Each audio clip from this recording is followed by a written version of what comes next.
After a year on the road, I thought I'd get tired of traveling. The endless clatter of railways, highways, and everything in between. But as my train pulled into the station at Bellariva, I felt every bit as excited as the first day of my journey. A whole year. It felt like a lifetime. The places I'd seen, the people I'd met, of course, the forgotten treasures I'd given a new lease of life along the way. I'm a restorer by trade. Bringing our most beloved possessions back to life is what I love to do. I'd been traveling for months, working my way from one town to the next, fixing everything from family heirlooms to VCRs. Bellariva was my chance to take a break. Unfortunately, that would have to wait until after I'd unpacked.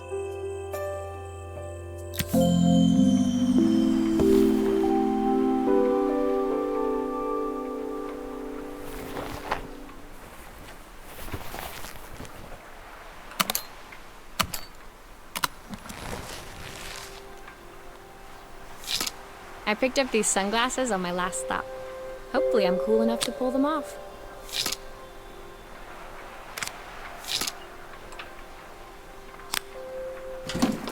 The tools of my trade. No hope of restoring things without these.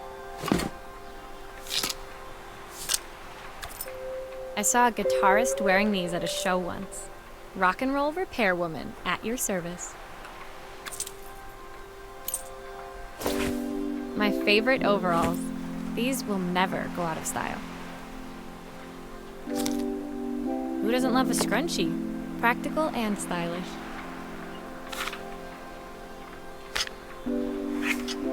Looking forward to taking more close-ups of my fingers with this. I'll hand these out once I'm settled in. Fingers crossed they get me some work. My passport. Not many blank pages left now.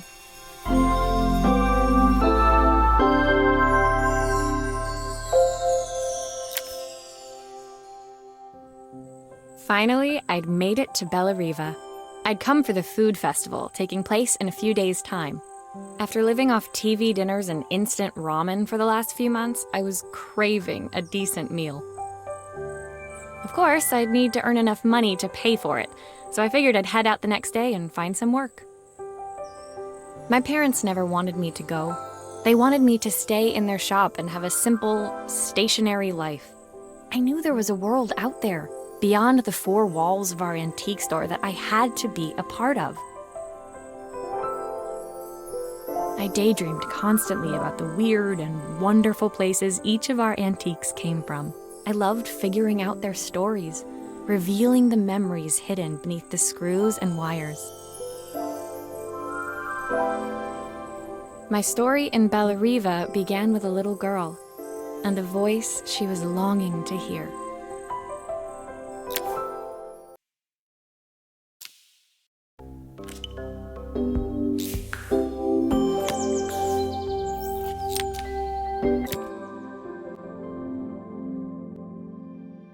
It was my first morning in Bellariva, and I couldn't wait to leave my hotel and explore.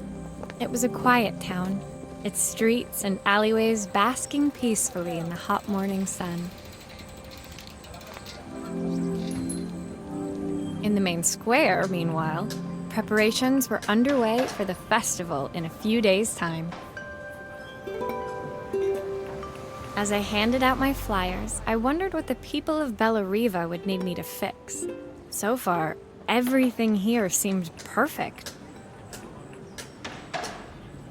I was starting to worry I'd made a mistake when I felt someone tapping me on the back. Hi, I'm Izzy. Do you know how to fix things?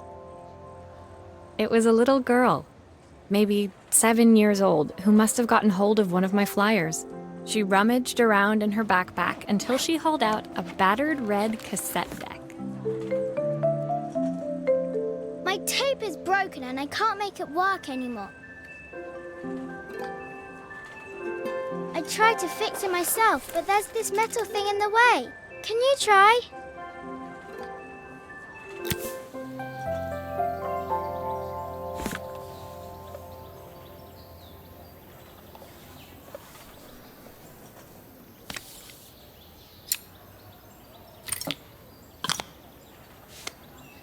Aha! Those batteries look like they need replacing. Luckily, I have some spares.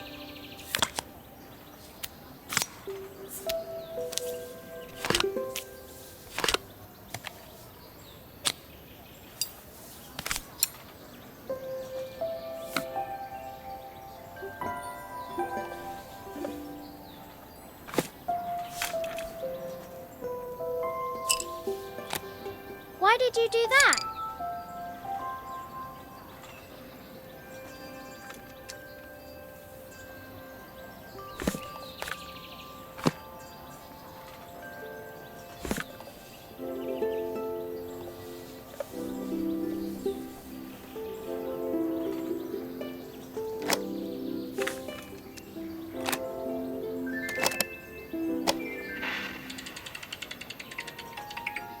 Will you dream a dream for me?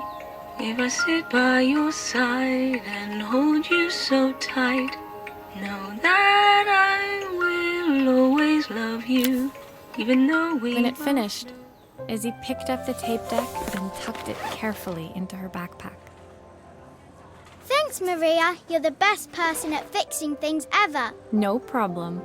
Who was that singing? They're very good. It's my mum. She's not here anymore. Izzy trailed off.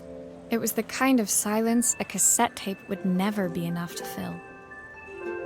When Izzy's friends called for her, she dug deep into her pockets, looking for something to pay me with.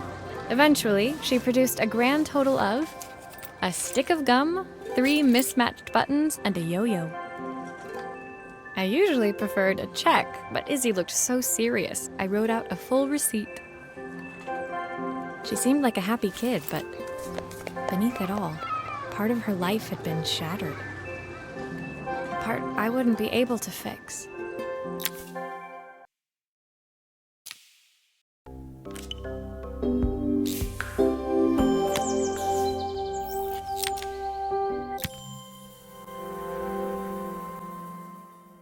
My first repair complete, I spent the rest of the day doing small jobs in and around the square. I was exhausted when I got back to my hotel and found a message asking me to make one more visit.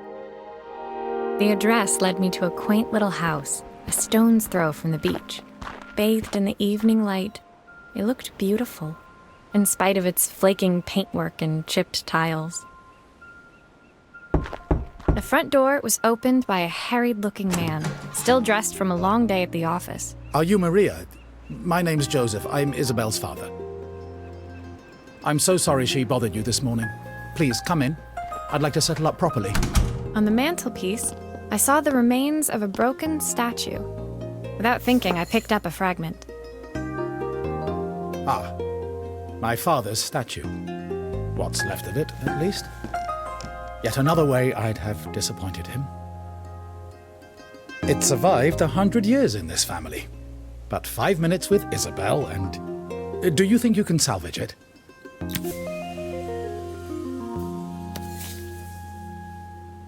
Will you be able to see the glue afterwards? I don't want people seeing the cracks.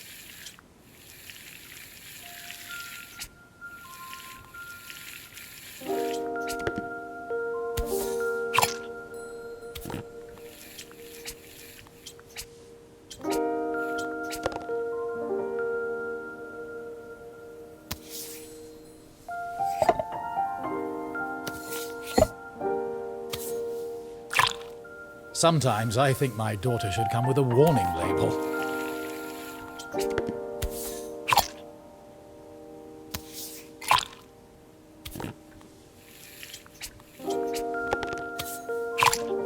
Is this glue really strong enough to hold everything together?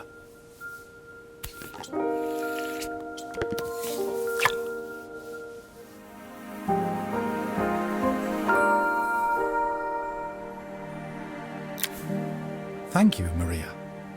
It looks as perfect as it ever did. My father wanted me to make something of myself. He didn't have time for anything less. As Joseph put the statue back on the shelf, it nudged against the family portrait stood proudly next to it. So he was Bellariva's mayor. And that was Izzy's mom. They must both miss her so much. Sorry, I'm a little tired. I've been working late getting things sorted for the festival. There's only a few days to go. Looks like I'll be working late. Again. When I told my parents I wanted to leave, they always found an excuse to be busy, to avoid talking about it. I guess keeping themselves occupied was their way of pretending it wasn't happening. Joseph's work must have been taking up so much of his time. But maybe that was what he wanted. I just hoped he was finding enough time for Izzy, too.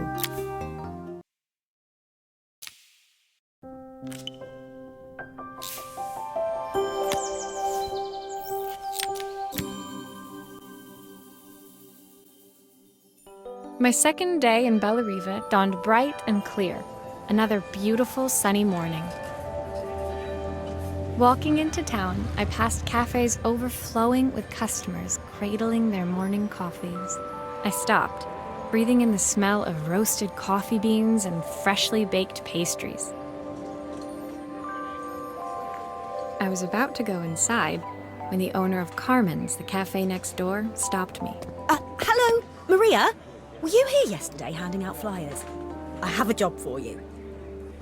Her place was petite, tucked between its competitors as if hoping they wouldn't notice.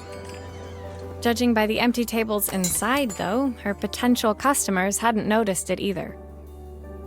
It's a bit slow today, but we're just getting started. I'm sure it'll pick up soon. As Carmen chatted, she walked over to the counter and returned with an old rotary phone. At least I've got plenty of time to practice my recipe for the festival. It's a new special I've been working on. I was hoping to call my sister for some, seasoning tips, but it won't connect. Can you see if you can figure out what's wrong?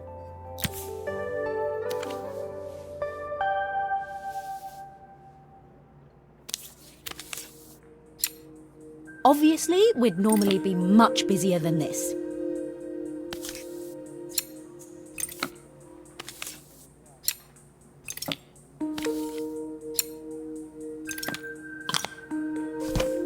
You can fix it, can't you? I can't afford to replace it.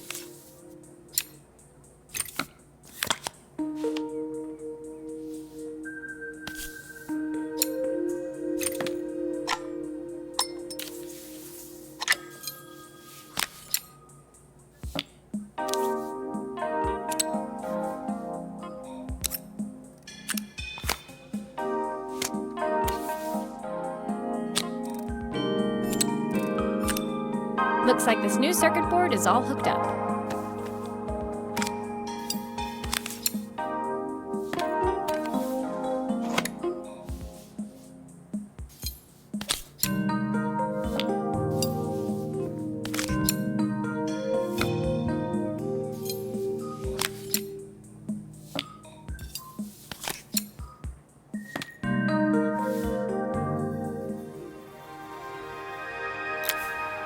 When I handed the phone back to Carmen, she seemed almost reluctant to take it from me.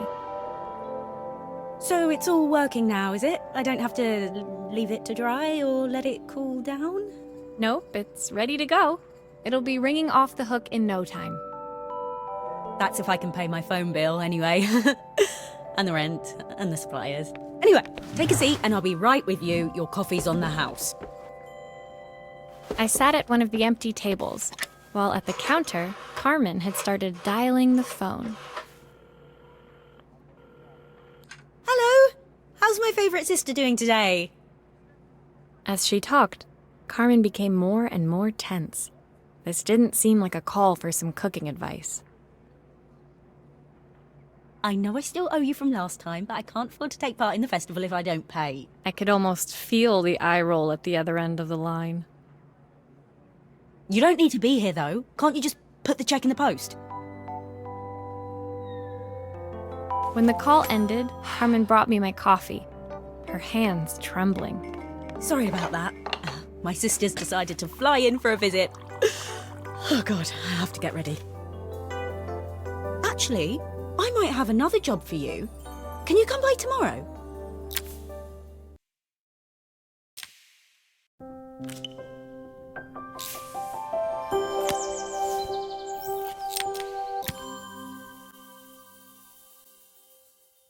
The next day, I'd promised Carmen I'd return to help her get the cafe ready for her sister's arrival. I was about to set out when I received an unexpected call from my hotel's reception desk. Apparently, another guest had asked for me by name. Curious, I took the creaking elevator up to the top floor and made my way to the room number they'd given. I knocked. Are you here about the camera? It's about time. The woman in front of me was immaculate, not a hair out of place or a crease to be seen. My sister tells me you know how to fix things. I'd usually go to an expert, of course, but in this town... So this was Carmen's sister? The two of them couldn't have been more different. Inside her room, I saw a beautiful reflex camera, any professional photographer's dream. The viewfinder is completely dark. I can't see anything through it at all. I assume you can figure out what's wrong?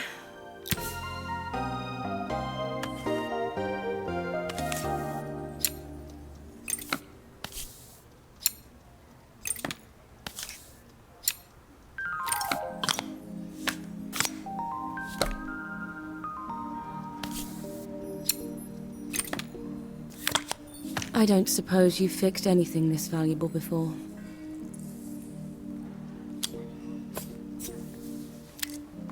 If I used the screwdriver, I could adjust the angle of the mirror.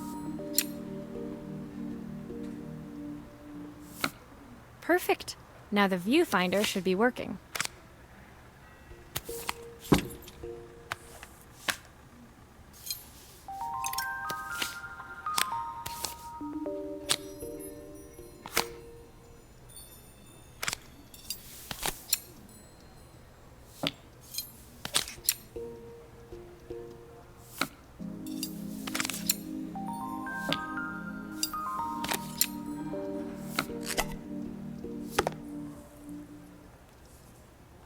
Still a few parts missing.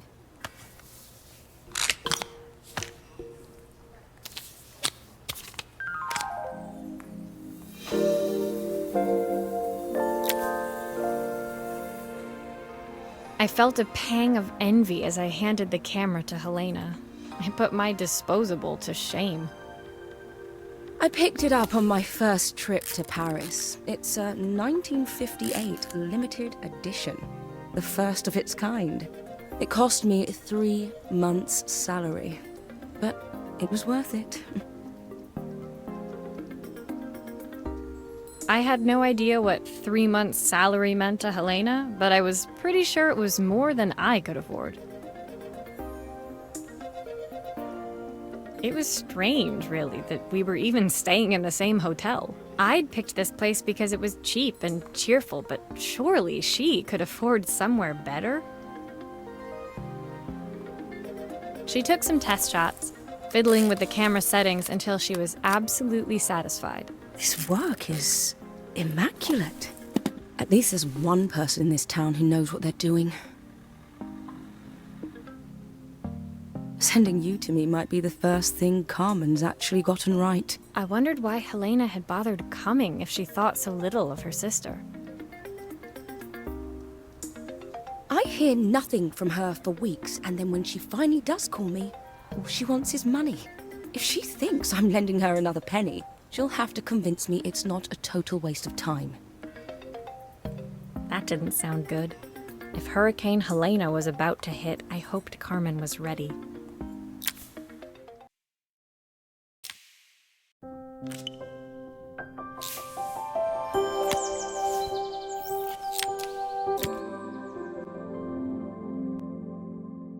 The sun was setting over Bellariva by the time I reached Carmen's cafe. From the outside, it looked as quiet as ever, but inside, I found Carmen cleaning like her life depended on it. Maria! Oh, don't mind all of this. If Helena finds one speck of dust in here, I'll never hear the end of it. Carmen seemed pleased to see me, but I sensed the fidgeting tension beneath each sweep of her mop. Trying to live up to the standards of someone like Helena seemed like an impossible task. I hope you didn't mind fixing the camera for her. She was furious when it broke. I really need this to go well. If she doesn't lend me the money, I don't know how long I can keep this place going.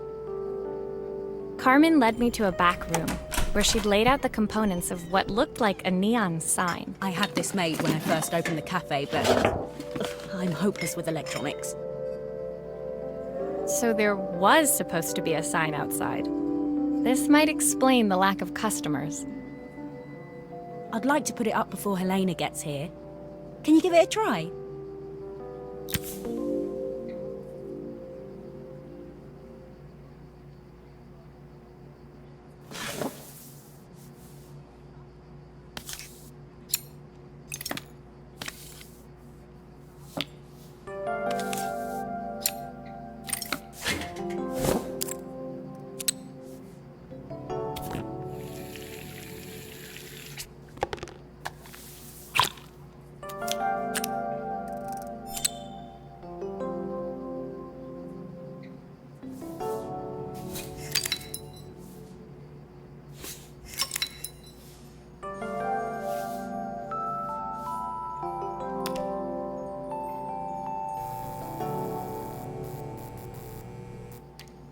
I don't know, it's a bit, flat. Maybe if it flashes, it'll really catch people's eye. Great idea. I think I have a spare part that could do that.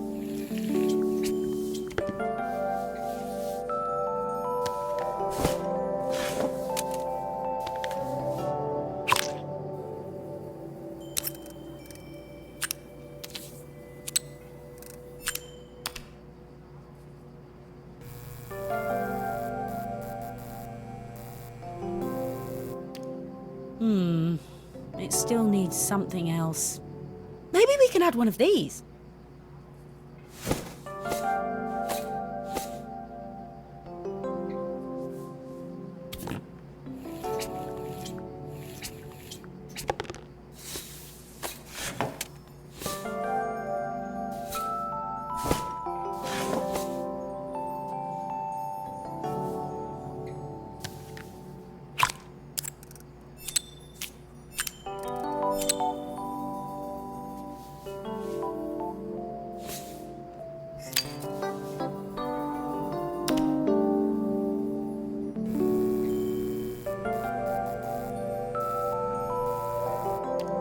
It works!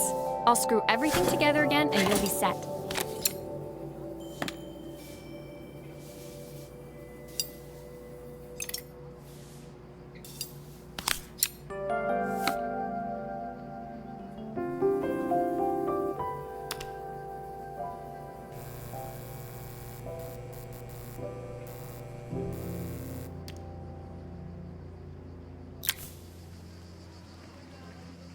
The sign fixed, we headed outside and mounted it carefully over the cafe door. Oh, that's perfect, Maria. It looks just how I imagined it. When I had this sign made, it all seemed so simple. Oh, I can't believe I might have to give it all up. I hope I've done enough. The smile froze on her face as she spotted something over my shoulder. I turned to see. Of course, my sister owns the only cafe in this entire town that isn't actually open. For better or worse, Helena had arrived. Carmen opened her mouth to explain, but Helena swept indifferently past her. Finally pausing in the doorway, she turned back towards Carmen. The first thing we're doing is getting rid of that hideous sign. And with that, she disappeared inside. I hoped Carmen's chances of saving the cafe hadn't disappeared with her.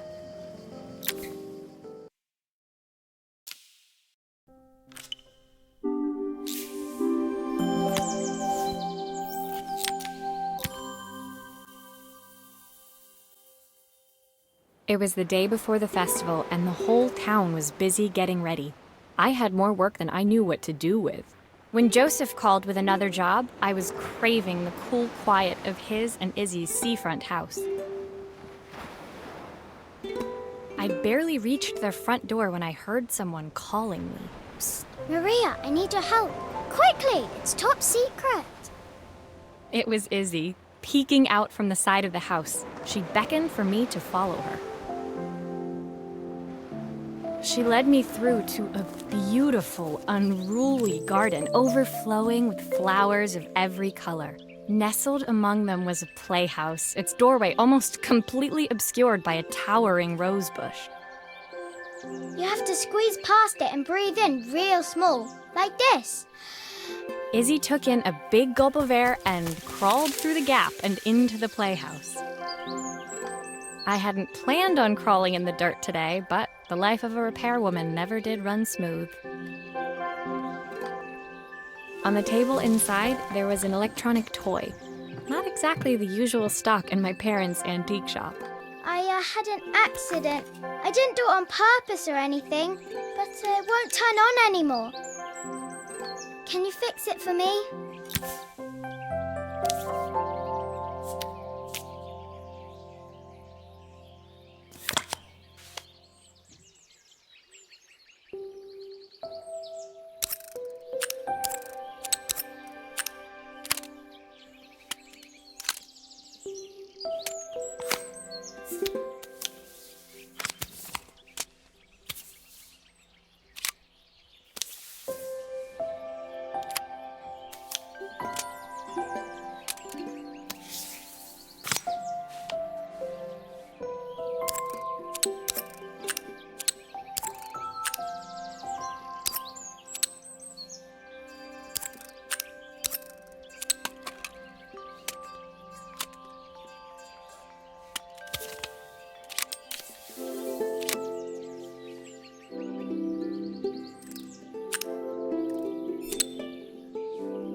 Do grown-ups play games as well?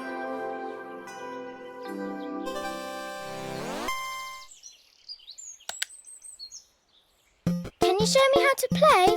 I tried before, but it was so hard.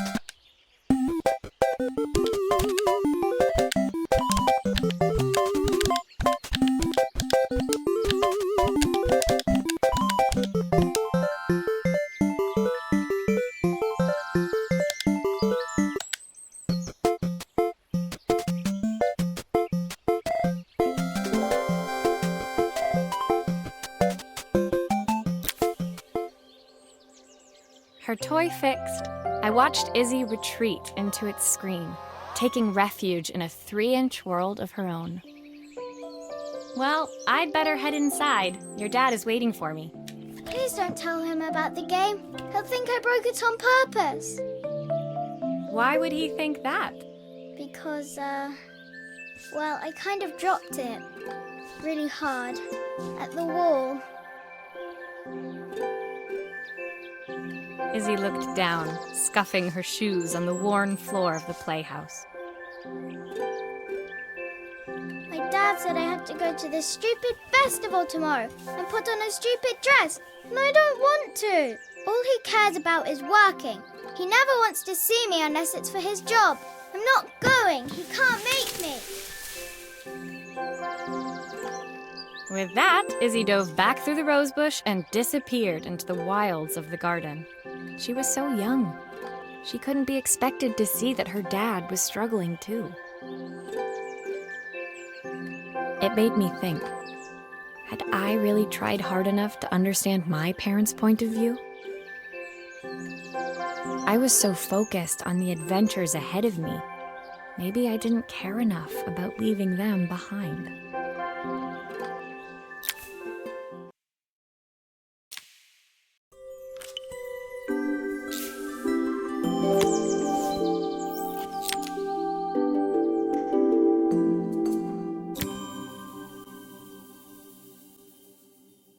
Leaving Izzy hiding in the garden, I walked around to the front of the house and rang the doorbell. It was only then I noticed my favorite overalls covered in grass stains. I scrubbed desperately, but it was too late.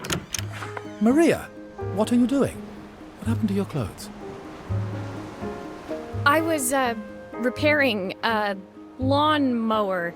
How unusual. Well, do come in.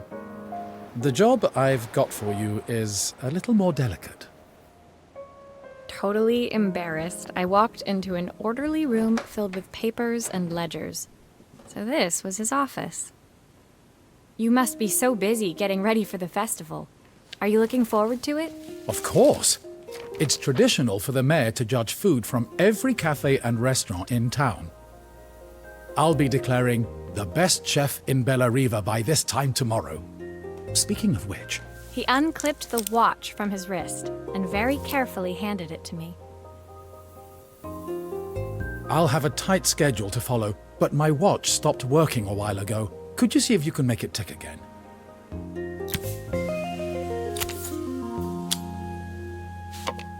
Are you sure it will all fit back together?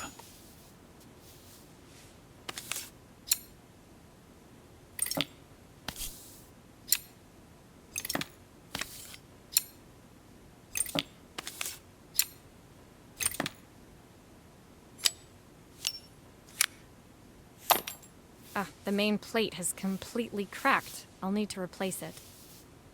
The cogs look good, though. If I'm careful, I can reuse those.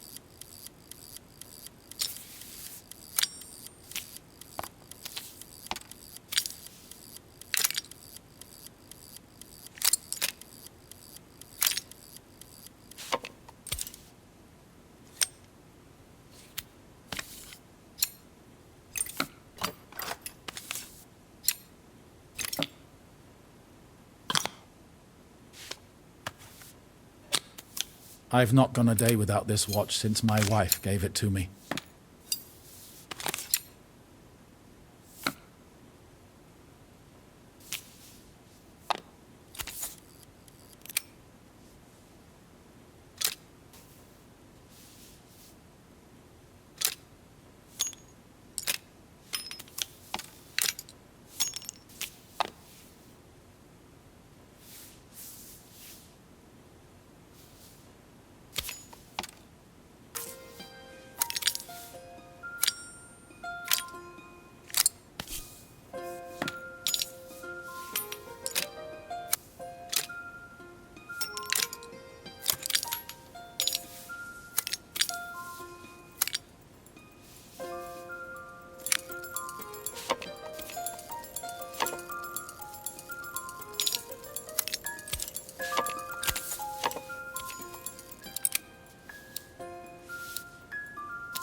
As I handed the watch back to Joseph, my fingers traced over the engraving on the back. I hoped fixing this was one small way I could help him move forward. I can't believe it's working, Maria. Thank you. My wife was a brilliant woman. Feeling this ticking on my wrist, it makes me feel like she's still here. Watches measure minutes and hours like they're infinite. I didn't know we had so little time. Even with Isabel, I barely see her. And when I do, she acts like she hates me. Just then, the phone rang. Even when he was at home, his work was never done. Sorry, Maria. I have to take this. I'll see you at the festival tomorrow. As I left, I turned and saw him pacing the floor of his office, his watch glinting in the afternoon sun. I hoped its quiet ticking would at least bring him some peace during the busy days to come.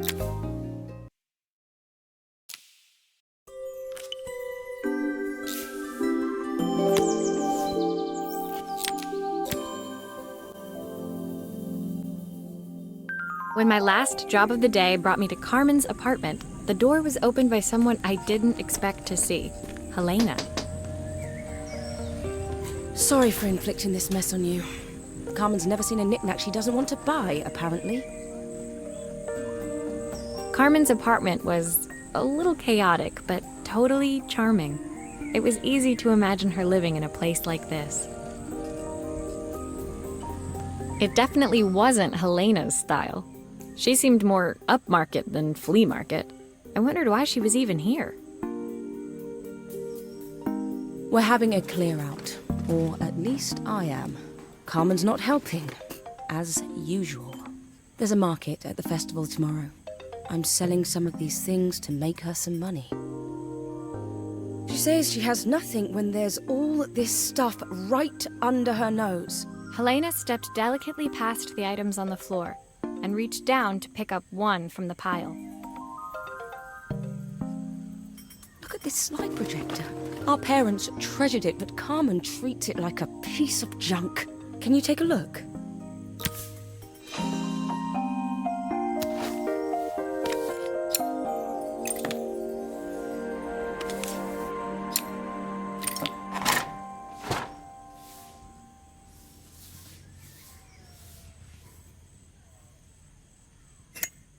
That light bulb is completely Okay, I'll need to redirect the light, the lens at the top, for the projector to work.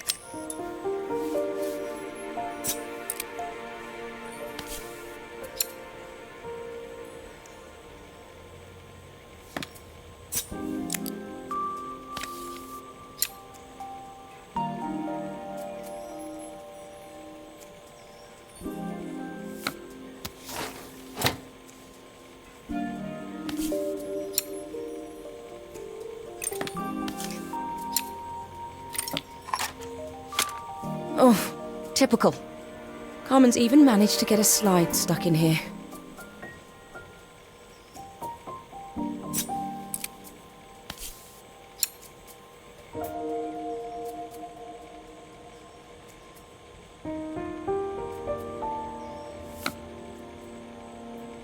I was so excited when I moved to the city. Carmen, she looks so sad.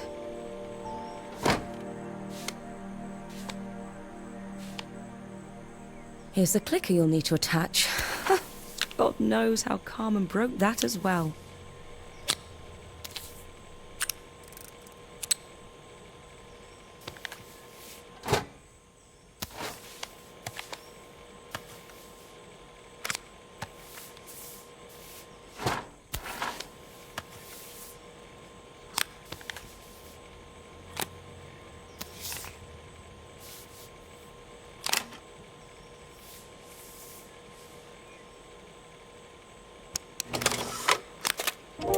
When we were younger, Carmen was always following me around.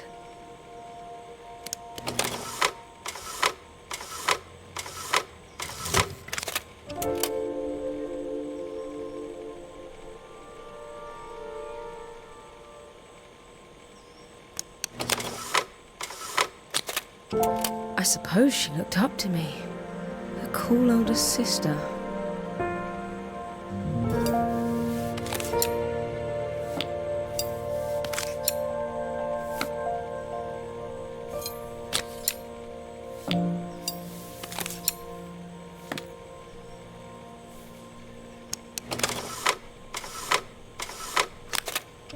She used to ask me when I was coming home, but I was always too busy.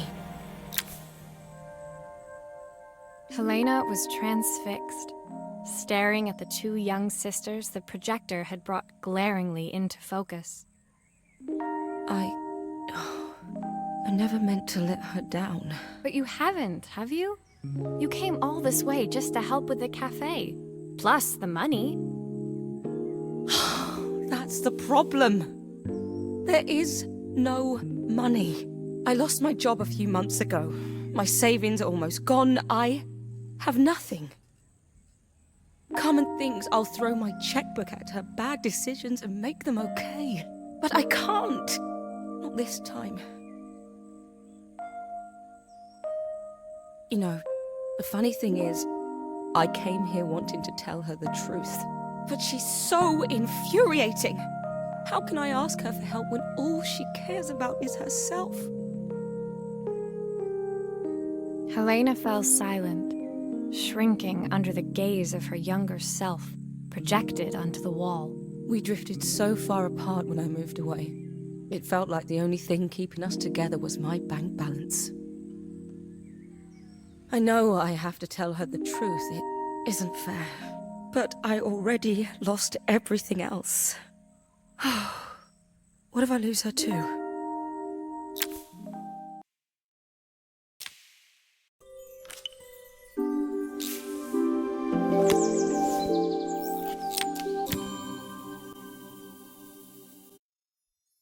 The day of the festival finally came, and after all my hard work, I was ready to put down my tools and pick up a fork.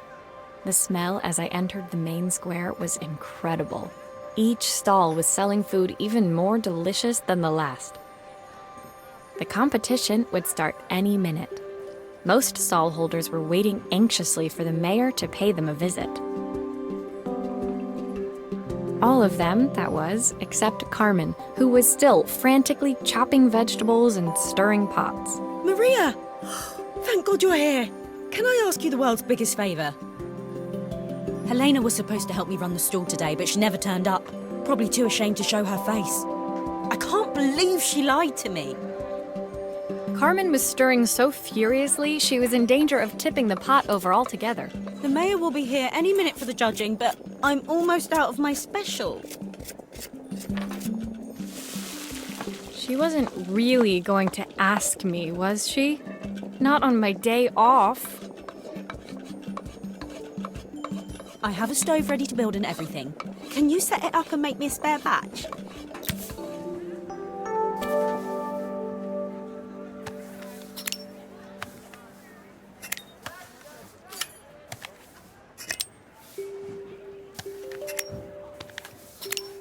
It all fits. Now to light the gas.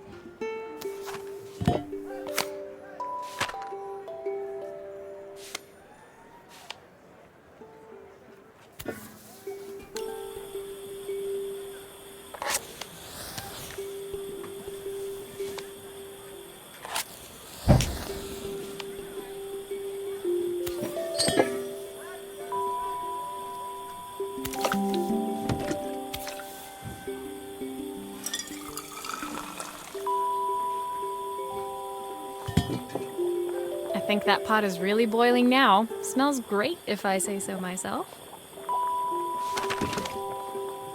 Here are the ingredients that Carmen's given me.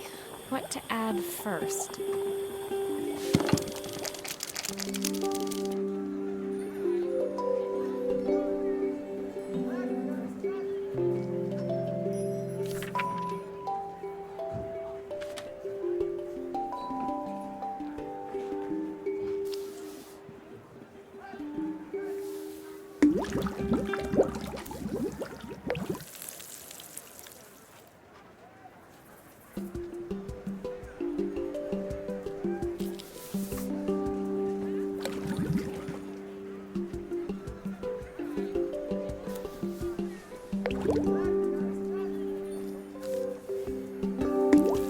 That looks good. I'll scoop a spoonful when I'm ready to serve.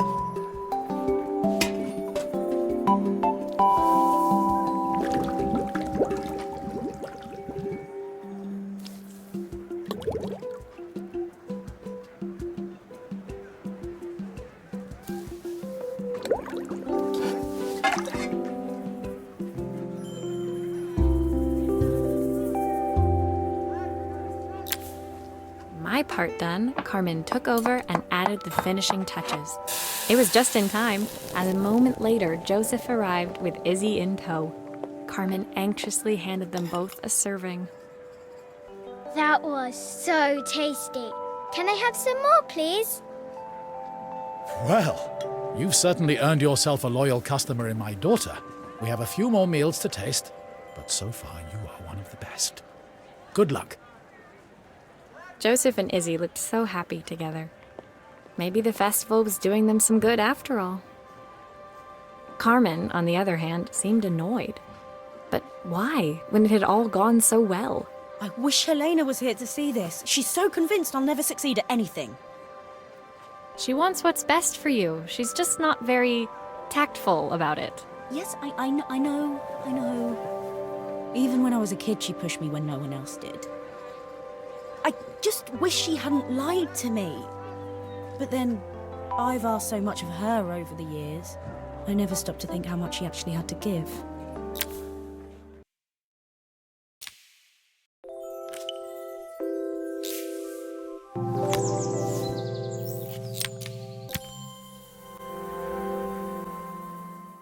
The festival finished.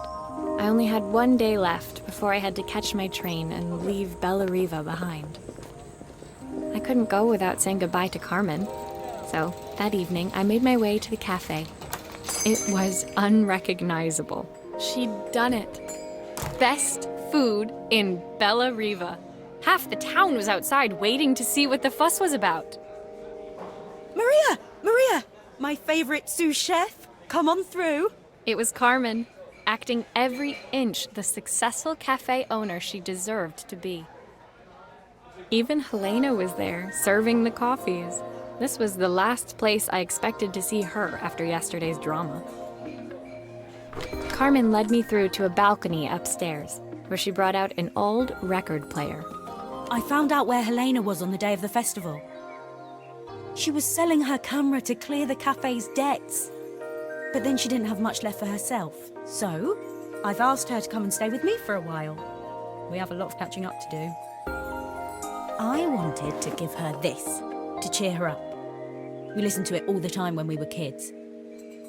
Do you think it has one last tune in it? Okay, let's see what happens when we turn this on. The speaker isn't connected properly. I should check the wiring.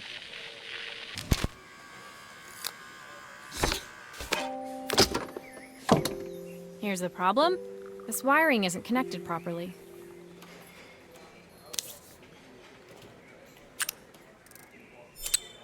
That's the speed dial connected. Now we should be able to change it.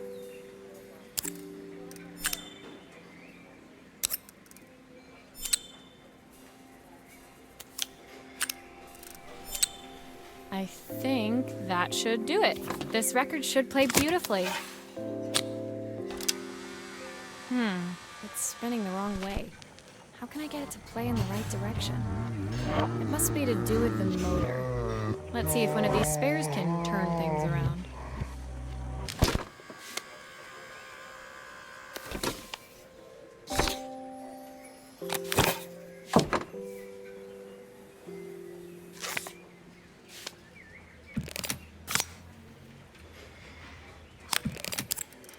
If I turn the volume up, I should be able to hear it now.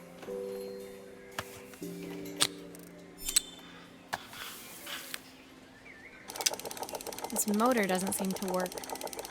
Maybe I'll have better luck with a different one.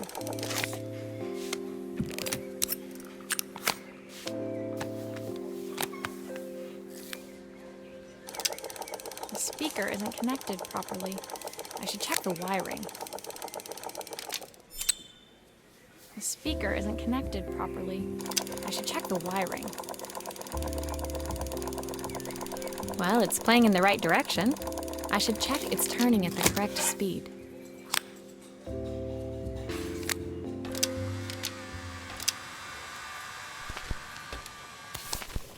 What will remain of this day?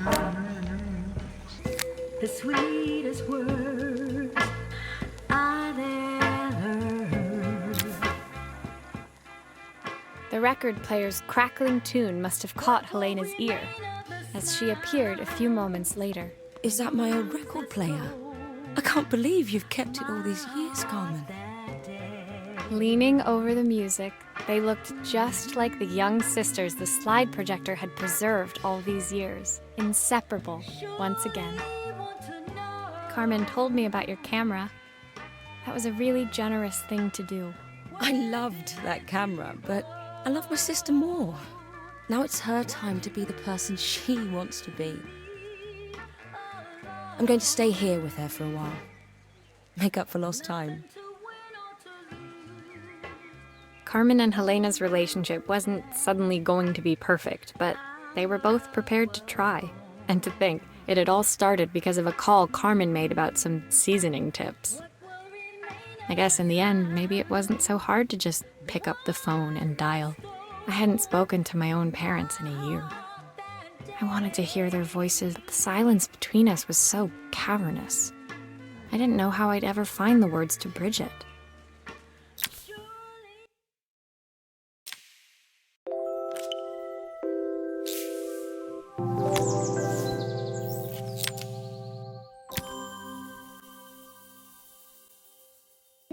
My final morning in Bellariva, I received one last call out to Joseph and Izzy's house. I knew I had to pack, but I figured I could squeeze in one final job before I had to leave. When I arrived, I found Joseph tidying up his wilderness of a garden. The playhouse was already cleared. Inside, I could see Izzy happily testing out her screw-driving skills on the back of her cassette deck. You've made quite the impression. Izzy, tells me she's going to be a repairwoman like Maria. I'm sure she could be anything she wanted if she put her mind to it. She could. She's a brilliant child. Spending the day with her at the festival, I haven't had so much fun in ages. I wanted to give her something before she starts to forget. Inside, the house was transformed, flooded with light and the sounds of the garden. It felt alive again. This would be my last repair. It's a music box. It used to play beautifully, but now when I wind it up, nothing happens. I'd love for Izzy to hear it sing again. Can you help?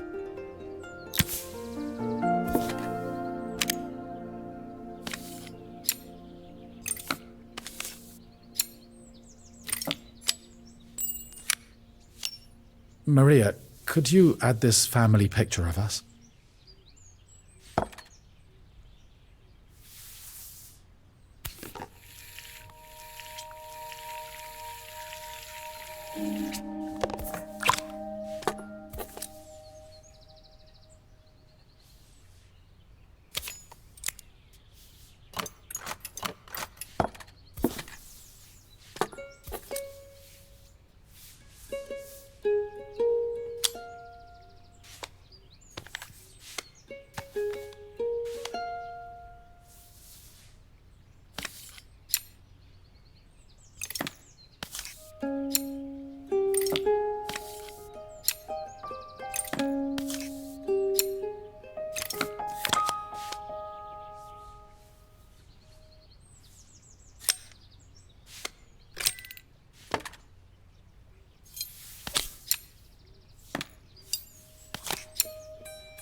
This mechanism is completely broken. I'll need to take it all apart before I can fix it.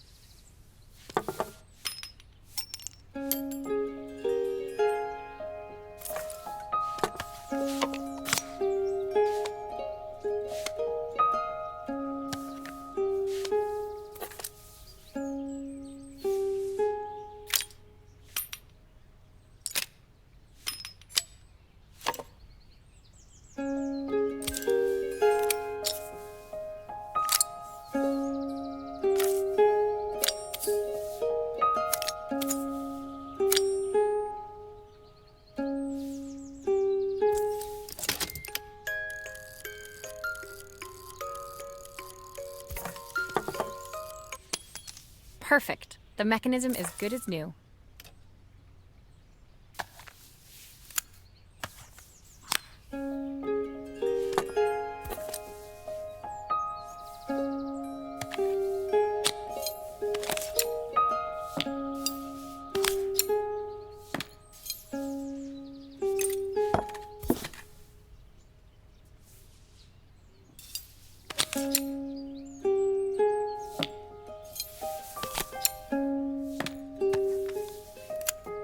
I think that's everything back together again.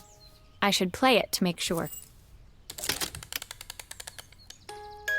My wife used to sing this song to Izzy each night before bed, but I always worked too late to join them.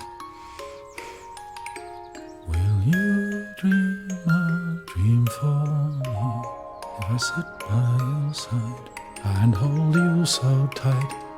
Know that I will always... I've missed so much already. I want to be the father my wife wanted me to be. I've ended up so much like my own father, working all the time. Izzy needs me more than that, especially now it's just the two of us. My daughter comes first. Well, until she gets bored of her stuffy old dad anyway. I'll never ever get bored of you, Dad. Izzy came running into the room where Joseph scooped her up and onto his shoulders. She gazed at the music box, her eyes shining. I'd never seen her look so happy. Thank you, Maria, for everything. The things you fixed for me. I'm so glad to have them back. Joseph was a good father, and I could tell he was determined to be an even better one. When it came down to it, that was all any of us wanted. A second chance to make something right. My time in Bellariva was almost over, but before I left, I knew there was something of my own I needed to fix.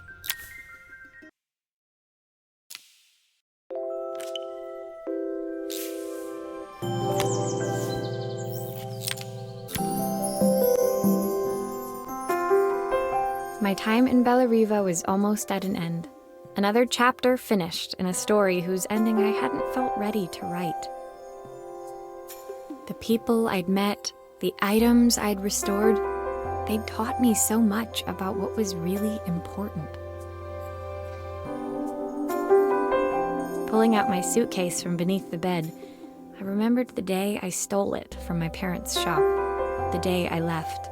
Afterwards, I was too ashamed to call them, to apologize. It was a guilt I'd been carrying around every day since.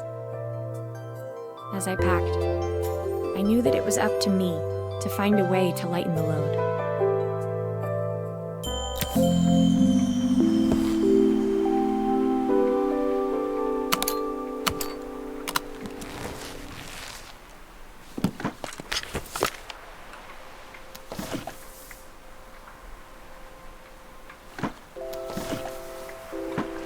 The recipe for Carmen's special. I'm under strict instructions to guard it with my life. My train ticket. I can't believe it's time to leave Bellariva behind. The soundtrack to my travels. I'll be listening to this on the journey.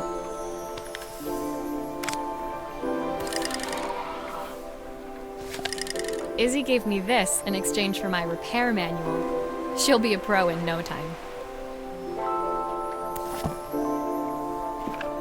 Joseph's idea of light reading for the train. It does look thorough. Helena gave me these designer shirts.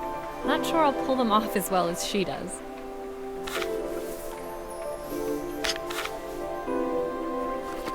My parents would love Bellariva.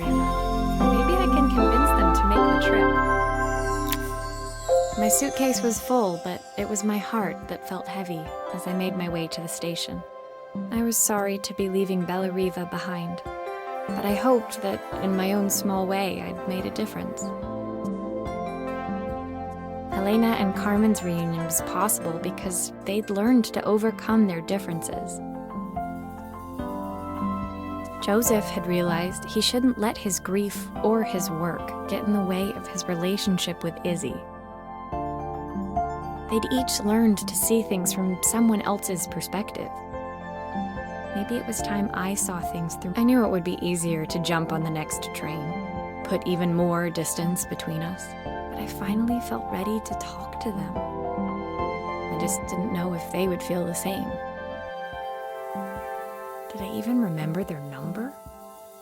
I wasn't sure until I reached for the phone and it all came flooding back.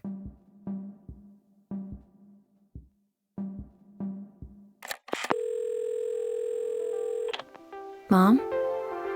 Dad? Maria? Is that you?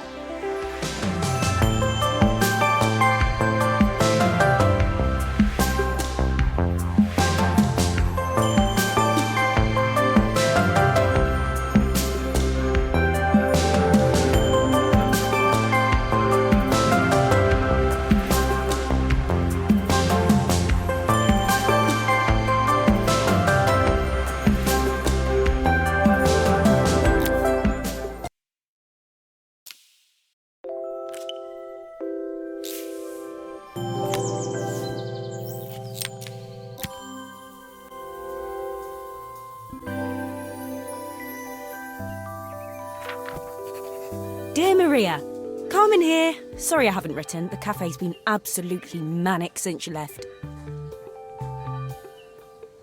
Luckily, I have Helena here to help. You wouldn't recognise her. She's like a new woman. She's always running round, taking orders and making drinks. I even heard her compliment a customer on their outfit. Personally, I draw the line at fluorescent green bowling shirts, but each to their own. It certainly made the customer smile. She misses the city, though. Bellariva's many things, but it's definitely not as chic as she'd like. She said there was a coffee shop near her old apartment where they made coffee with a shape drawn on top. It got me thinking, I'm an award-winning chef. I can figure out how to put a leaf on a cappuccino. A bit of cosmopolitan coffee might be just what Helena needs. Of course, ordering a new coffee machine was the easy part. I wish you could have seen the mess I got into trying to put the thing together.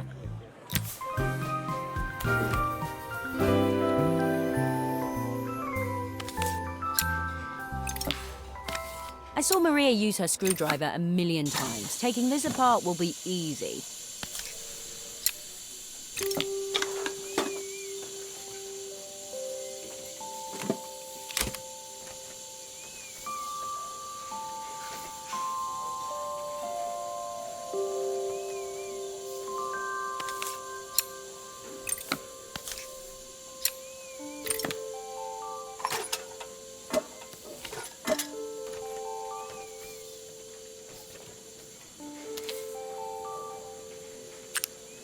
Maybe I should focus on the pipes first. They look easy. I'll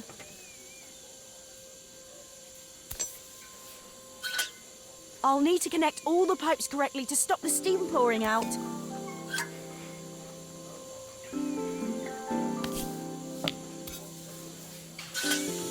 How can there be so much steam? Ugh, I'm getting soaked.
Finally, no more steam.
These pipes look pretty simple.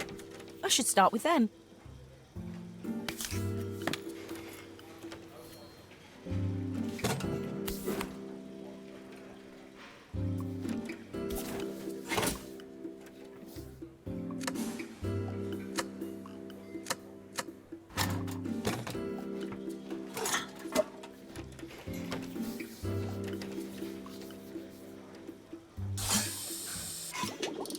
Finally, no more steam.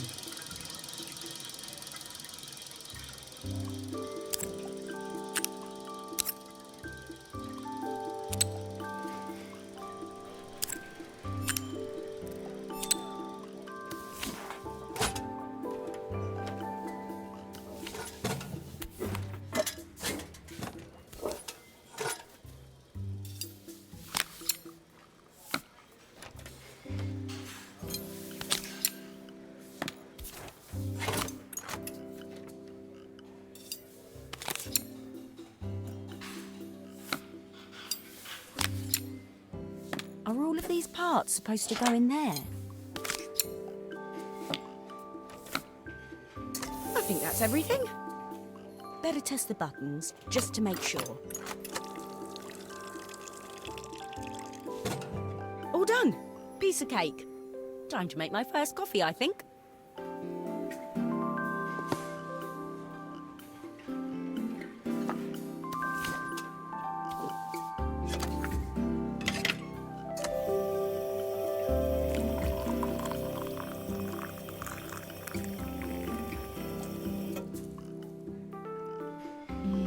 Smells delicious.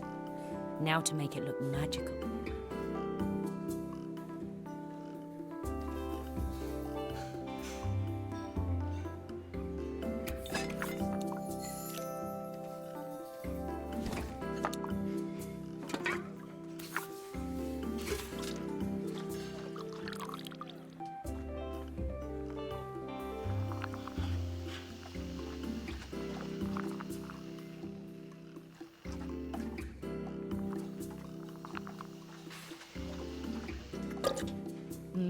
A perfect coffee. All it needs is a saucer and a couple of Helena's favourite biscuits.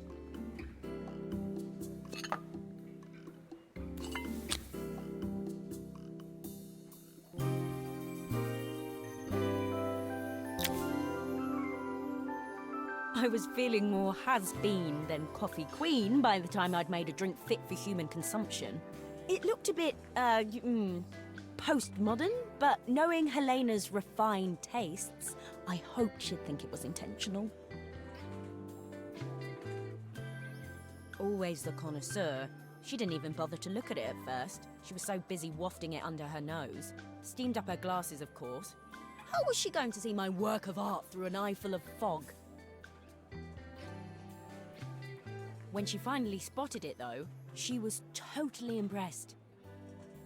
I'll admit, she spent several minutes trying to figure out exactly what it was I'd drawn.